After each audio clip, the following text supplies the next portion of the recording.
High, আজ আমি soybean দিয়ে আর মাছ দিয়ে এমন একটা রান্নার এক্সপেরিমেন্ট করব, তো তোমরাও চমকে যাবে। এত দারুণ খেতে টেস্টি হয়। তো প্রথমেই আমি মাছগুলো লাল লাল করে ভেজে নিলাম। এরপর সেদ্ধ করে রাখা সয়াবিনটাকেও ভালো করে লাল লাল করে ভেজে নেব।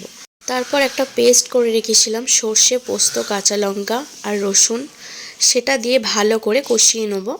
আর একটা মশলা করে রেখেছিলাম টমেটো কোরানো, লঙ্কার গুঁড়ো, হলুদ গুঁড়ো আর পরিমাণ মতো লবণ দিয়ে ভালো করে সয়াবিনটার সাথে কষিয়ে নেব। পরিমাণ মতো জল অ্যাড করে দেবো। গ্রেভিটা ফুটে উঠলে আমি মাছ ভাজাগুলো দিয়ে দেব। পর একটু স্বাদ মতো আমি এখানে চিনি অ্যাড করব, জাস্ট ব্যালেন্সের জন্য।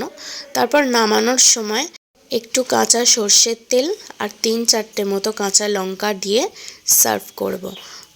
এই রান্নাটা গরম ভাতে যা খেতে লাগবে না, অপূর্ব। তো কেমন লাগলো কমেন্ট করে জানিও। টাটা।